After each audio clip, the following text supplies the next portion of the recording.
Finally, let's put this up there for our fun segment. This is well, I guess it could be fun depending on which way that you want to construe it. Wendy's under major fire for floating, then retracting, but also still kind of sticking to what they are calling their dynamic pricing strategy, aka surge pricing. This all goes back to 2 weeks ago. The CEO of Wendy's, who's new, Kirk Tanner, said that Wendy's, quote, would begin testing more enhanced features like dynamic pricing as early as next year. To do so, Wendy's has already invested $20 million to roll out AI-enabled digital menu boards in their restaurants and add $10 million to the effort globally. What this will entail, basically after they showed, is akin to the Uber surge pricing strategy, Krystal, where dynamic pricing is code for when there's a lot of people in the restaurant, you drive the price up. And when there's not a lot of people in the restaurant, you drive the price down. Now, it's one of those, I think it makes sense for Uber drivers, but whenever we're talking about food, really what that means is just because of the constraints of a lot of people's lives, that whenever is most convenient or after work or for dinner, whenever people are going out to eat fast food, that is when it's actually going to cost the most whenever you're trying to go to Wendy's. And it's pretty dystopian because of course, AI, it's not even a human-based model. It's an AI-based model to figure out whenever the most people are in the restaurant to try and squeeze as many dollars out of what is already the most accessible dining option for the vast majority of Americans. Okay, if a Michelin star restaurant does this, whatever, right? Most of the people can afford it. But Wendy's, Burger King, McDonald's, this is where most people actually do go out to eat, for a restaurant or to take a break and they don't want to cook any food. Now, I wouldn't recommend it from a health perspective, but hey, Wendy's is actually pretty good. And it's one of those where you can just see how this is the latest strategy, squeeze every single dime there is of disposable income out of Americans' pockets. It's just amazing how these people will say these things in public and not even think about the fact that, like, we can hear you on these earnings calls and, you have no perception of how people are going to take your idea of, like, we're going to use AI to gouge you as much as we possibly can.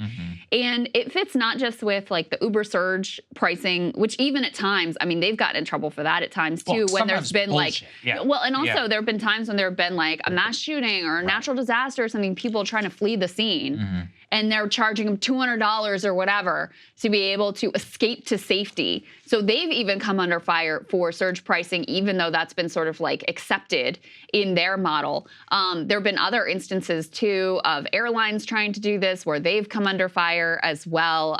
So, this doesn't go over well oftentimes with consumers when you try to do this, but yeah, they'll just admit, like, we're going to use technology to price gouge you as much as possible. It reminds me of the Kellogg CEO that we had on the other day that was like, we're going to push cereal for dinner. And even CNBC host was like, I'm not sure that that's really appropriate. And he just leaned into it and he was like, no, I think it's a great idea. And we're seeing this market share and blah, blah, blah. They're so disconnected that they have no idea the way that their words are ultimately going to land. We saw this also with all of there were a bunch of CEOs that, especially at the peak of inflation, were just out and out talking about greedflation and how they could use the excuse of inflation to continue to hike up prices. So this whole inflation situation was no big deal for them and they could still have maximum profit margins. So they'll just admit it out in the open what they're up to. Now, their backlash to this was so significant that they had to completely disavow it.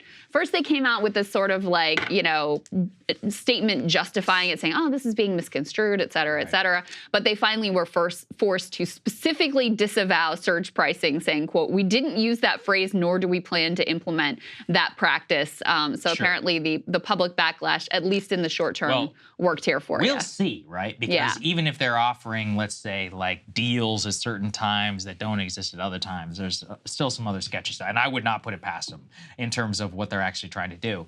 We also wanted to highlight insane corruption story out of the state of California. Let's put this up there on the screen, which says, they're like, pay higher minimum wage unless you're friends with Gavin Newsom, which is a great headline. Basically, California has a minimum wage for fast food restaurants that's about to go into effect, $20 per hour. We're like, oh, okay, interesting. Well, except that the law has, quote, an exception for chains that bake bread and sell it as a standalone item. Interesting. So it turns out there's only one franchise in the state that qualifies, and it's Panera Bread, who has a franchisee in California who is one of the closest friends to California Governor Gavin Newsom. His name is Greg Flynn, quote, the largest restaurant franchisee in the U.S., if not the world, gave hundreds of thousands of dollars to the Newsom election. Not only that, has a business connection with Gavin Newsom going back to 2014 when he personally bought a piece of property that was managed by Gavin Newsom's hospitality company.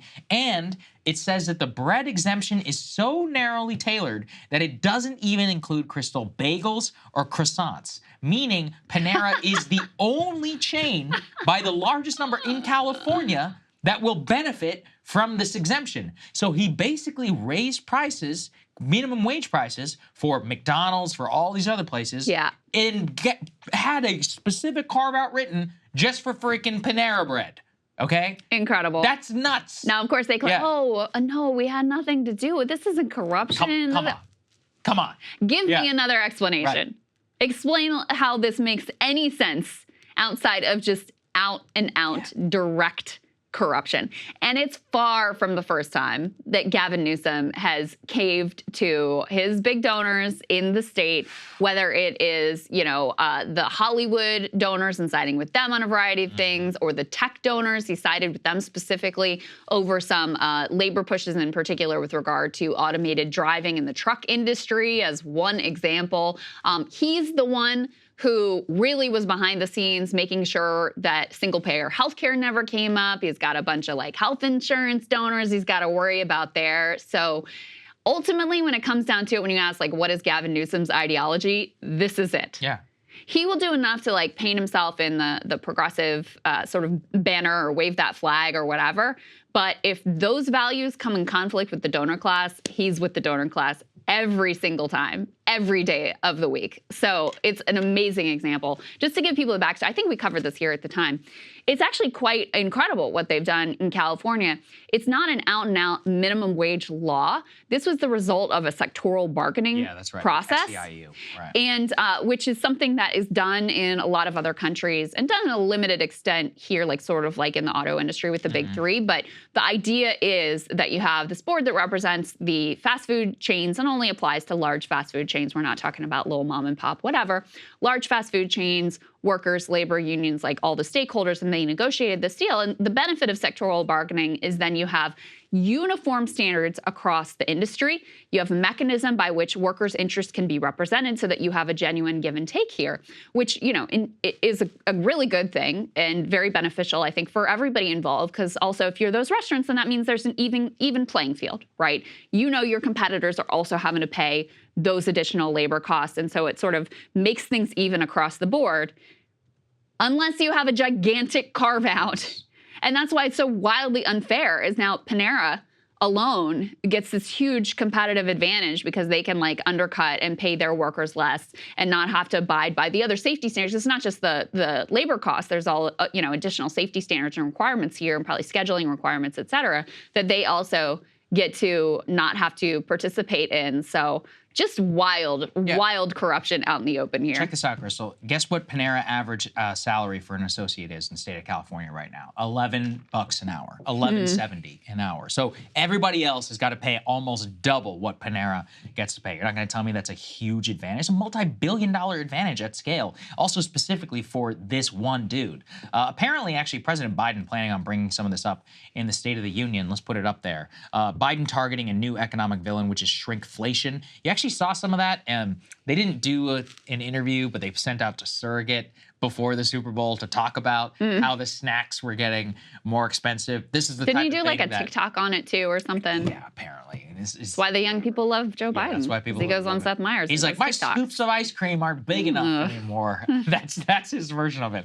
But this is something that an actually intelligent politician would look, and be focusing and hammering on because grocery prices are up some 19% or so over the last 5 years. One of the segments that we did, Krystal, and actually I was talking to someone at the Wall Street Journal, one of the biggest stories that they have done in months is that food story that we covered here on our show about how food is now taking up more percentage of your income. Apparently that went viral amongst people in a way that they very rarely see over like a trade business publication. It makes sense to me because it's something that really affects people, but this is one where everybody can personally feel it. It is so deeply, it's so deeply felt when every single time that you have to go to the grocery store or whenever you open up a piece of packaging, you remember exactly what it used to look like and what it looks like more. But all of it just fits with, more hyper optimization, more just in time, and more squeezing money out of every single one of us as much as these people can. Yeah, that's right. And I also can't help but note that, a lot of people on the left and economists on the left, and by the way, I mean, CEOs, as I mentioned before, were out and out admitting this, have been pointing to greedflation as a significant component of inflation, not saying that was the only thing going on, but as a significant component. And were basically completely laughed at and dismissed early on. And now you have even administration economists who are like, wait a second, food production costs have gone down by way more than actual costs for you at the grocery store. And all of these companies are continuing to make massive, in some instances, record-breaking profit margins. So what is that? They are just gouging you because they have the excuse to do it and they think they can get away with it. And shrinkflation is part of one of those strategies where it's like, we're not going to jack up the price. We're going to keep the price where it is. You're just going to get less for your dollar. You're going to get fewer Oreos in the package, fewer Wheat Thins in the package, whatever, and we're just going to hope that you don't notice. Those are the sort of tricks that they've been engaged in, which go way beyond. So their costs have gone down, but they're not passing that on to you. And these are some of the mechanisms that they've used to do it. I mean, it's pathetic that it's taken him this long to pay attention to this. Yeah, it's true. And really embrace it. And, reportedly this is going to be in the State of the Union or whatever. But it really is utterly pathetic that it's taken this long for him to realize that corporate greed is a thing and that this is a significant part of what is going on for consumers. Absolutely. All right. We had a great show for everybody today. I hope you guys enjoyed it. If there's anything breaking over the weekend, we will bring it to you. Otherwise, thank you to everybody who's been signing up, breakingpoints.com. As we said, who knows what will happen on the leap year? Maybe if you sign up, you won't get charged again for another 4 years. I have no idea. I can't make any promises. We'll see you guys later. Hey guys, if you like that video, go to breakingpoints.com, become a premium subscriber, and help us build the best independent media organization on the planet. That's right. We're subscriber funded. We're building something new. We want to replace these failing mainstream media organizations. So again, to subscribe, it's breakingpoints.com.